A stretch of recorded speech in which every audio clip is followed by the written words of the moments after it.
यहाँ पे देख सकते हैं आपको चुटकियों में एग्जाम सेंटर में एंट्री लेने से पहले बाहर किया जा सकता है। यानी आपकी फ़ोटो में क्या क्या मैच नहीं होंगे तो एग्ज़ाम सेंटर से बाहर कर दिया जाएगा आपको। आप यहाँ देख सकते हैं चश्मा दाढ़ी भी करा सकते हैं रीट पात्रता परीक्षा से बाहर।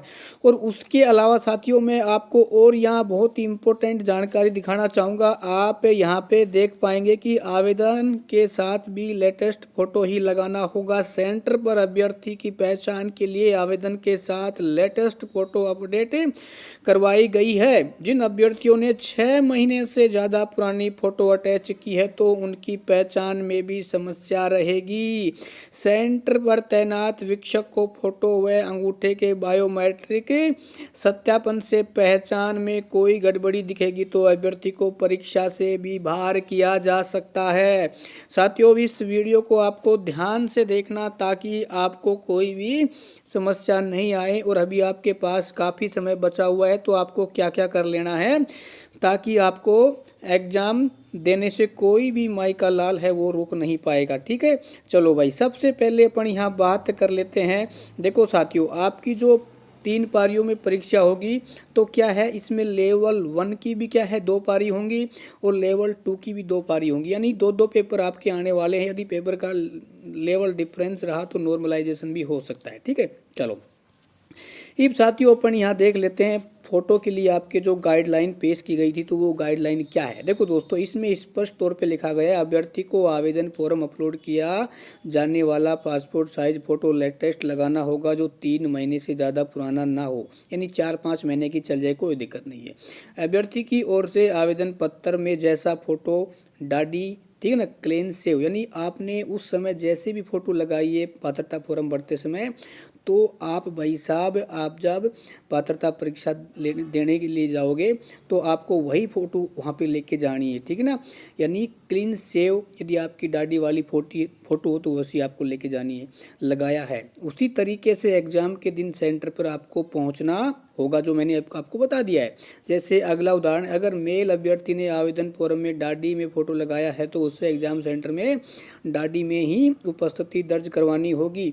ऐसे ही फीमेल अभ्यर्थी ने चोटी या खुले बालों में फ़ोटो लगाया है तो उसी तरीके से एग्ज़ाम आपको देने आना होगा। देखो भाई मेरा ये मानना है जैसे मान लो आपने उस समय दाढ़ी में फ़ोटो लगाई है और आज आपके पास मान लो आपने सेव कर रखी भाई साहब 7-8 दिन दाढ़ी मत कटवाना दाढ़ी बढ़ जाएगी।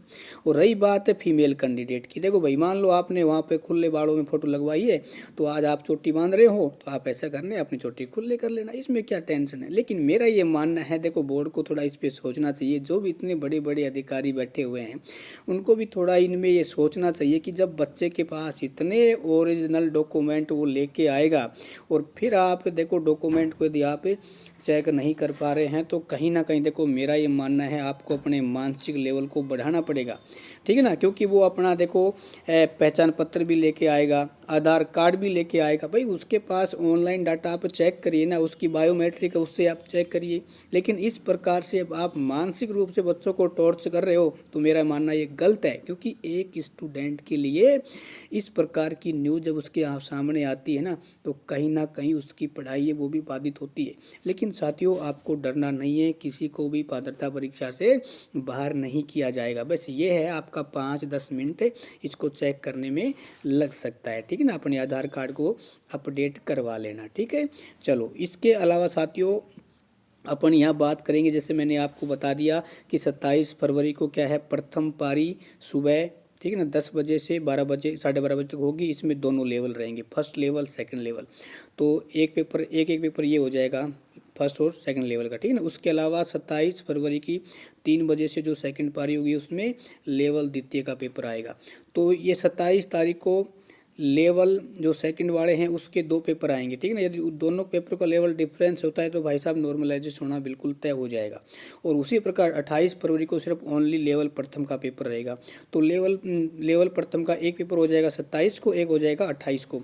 तो 2 पेपर हो जाएंगे। यदि पेपरों का लेवल डिफरेंस रहा तो साथियों नॉर्मलाइजेशन होने से कोई नहीं रोक पाएगा। क्योंकि रीट पात्रता परीक्षा 2022 में भी क्या हुआ था, नॉर्मलाइजेशन हुआ था। अब देखो दोस्तों रीट हर सेंटर पर बायोमेट्रिक सत्यापन होगा, सरकारी स्टाफ भी तैनात रहेगा।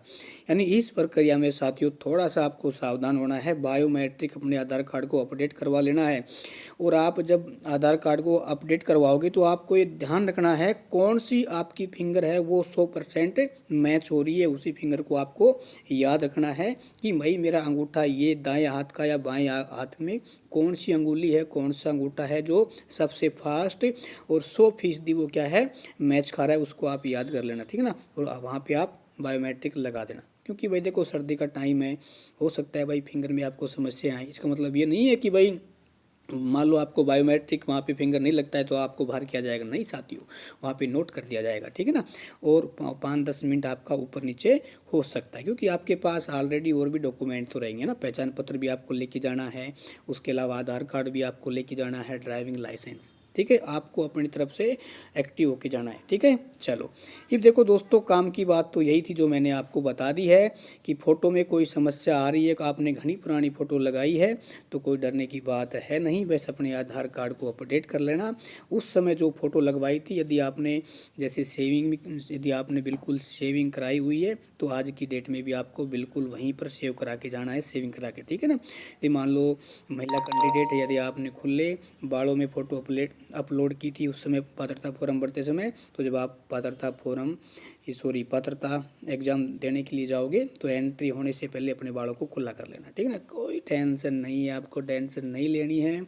बस थोड़ा सा इन अधिकारियों को सोचना चाहिए, बच्चों को इस प्रकार परेशान नहीं किया जाना।